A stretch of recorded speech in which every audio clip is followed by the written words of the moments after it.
Walitti deebinee jirra akkam jirtu mata dureen irraaf qabadhee jiru waa'ee nyaata ta'eef hawwii yookaan fedhii cimaa godhachuu yeroo ulfaa mudatu kan jedhudha. Yeroo ulfaa waan tokko nan hawwee kana nyaachuun hawwee kana nyaachuun fedha kan jedhamu jira. Afaan Amaariffaan amrooti jedhama. Kana nyaachuun naa maare kan jedhan jiru. Mee maaltu fidaa furmaanni maalii kan jedhu waliin haa ilaallu. Chaanalii kanaaf haaraa taanaan sabskiraayib gochuun asumaan maatii ta'aa jechuun barbaada. Gara mata duree kootti asumaan hin seena. Akka qorannoon agarsiisutti haadholiin ulfaa parsantaa 60 ta'an yeroo ta'etti nyaata ta'e baay'ee hawwu yookaan argachuu fedhu kan jedhu jira. Kun egaa hedduudha jechuudha. Dubartoota ulfaa 10 keessaa dubartoonni 6 yeroo ta'etti waan ta'e nyaachuu hawwu yookaan ni fedhu jechuudha. Turtii yeroo ulfaa keessatti wanti kun yoomii mudachuu danda'a jechuunis ulfii uumamee hanga da'umsaatti uumamuu danda'a. Haa ta'u malee kan inni yeroo hedduu mul'atu ulfa ji'a 3 hanga ji'a 5 gidduuttidha.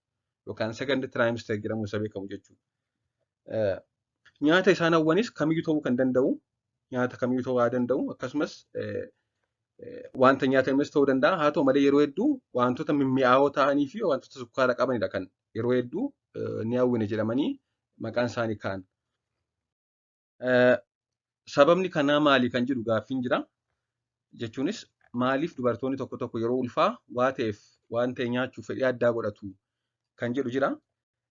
Mee sababa isaa ilaalle sababni kun akka ogummaa fayyaatti guutummaa guututti yookaan parsantaa 100 beekamuu baatus wantoonni sadan tokko sababa ta'uu malu. Isaanis kan jalqabaa jijjiirama hormoonii yeroo ulfaa dhufudha.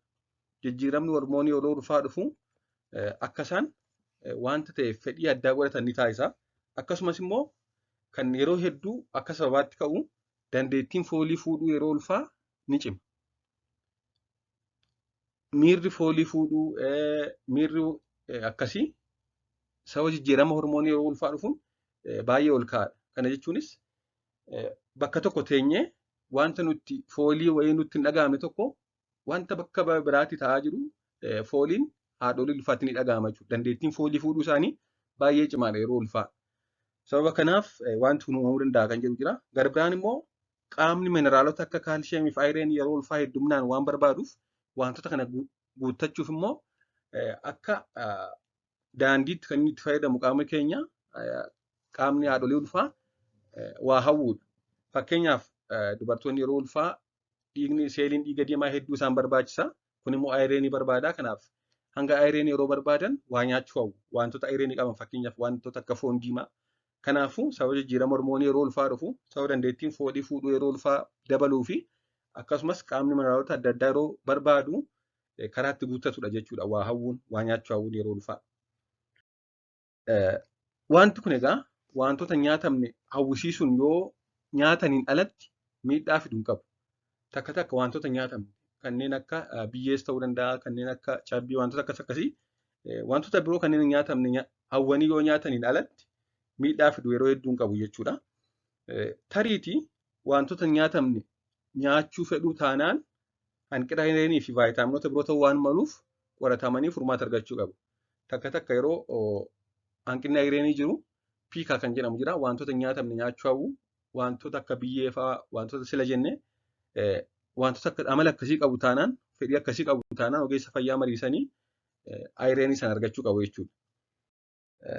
Akka furmaataatti haati tokko yeroo ulfaa yoo wanta tokko nyaachuu barbaadde bifa addaan hawwii addaa yoo qabaatte hanga wantoota adda addaa yeroo ulfaa barbaachisan ta'an sirriitti nyaattetti hawwii ishee yoo argatte yookaan yoo nyaatte gaaffii fedhii qaamni ishee gaafatu deebiste malee rakkoo tokko hin qabu. Haa ta'u malee wantoota nyaataman ta'uu qaba. Akkasumas wantoota biroos argachuu qabdi. Wantoota yeroo ulfaa barbaachisan pirootinii, kaarboohayidireetii, faatii, mineraalotaa fi vaayitaaminota tokko tokko. Egaa akka waliigalaatti tokko soorata madaalamaa nyaachuudha. Soorata madaalamaa yeroo ulfaa argannaan hanqinni ayireenii fi kaalshiyeemii yookaan elementootaa fi vaayitaaminota adda addaa mudatu. Kanaaf fedhii waa hawwuu baay'inaan hin jiraatu jechuudha.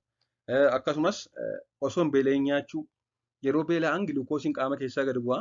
Giluukoosiin qaama keessaa gad buunaan immoo fedhiin waa hawwuu sun baay'ee waan itti dabalamuuf baay'ee waan cimuuf osoo baay'ee hin beela'in nyaachuu qabu.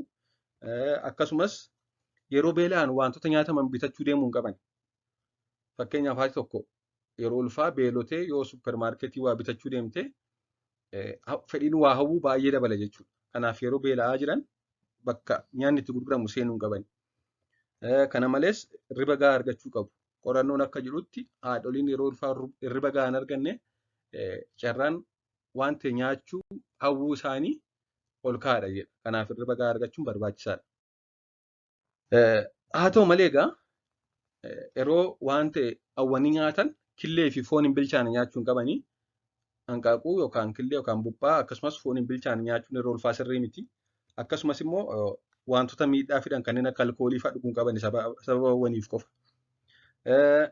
Akkasumas tariitii wanta nyaatamne yoo hawwan akkuma dura jedhe wantoota nyaatamne yoo hawwan nyaachuu dhiisuun ogeessa fayyaadhaan ilaalamanii qoratamanii furmaata argachuun barbaachisaadha jechuudha. Kanaan alatti garuu yeroo ulfaa waa hawwanii nyaachuun waan rakkoo hin qabnee fi kan rakkoo hin fidnedha. Yoo dhabanis akkasuma tariitii hanqinni elementii faayireenii akkasumas elementii akka kaalsheemiin jiraatiin malee rakkoo biraa waan fiduu hin qabu daa'ima irrattis haadha irrattis. Waan na hordoftaniif hedduu galatoomaa turtii gaarii.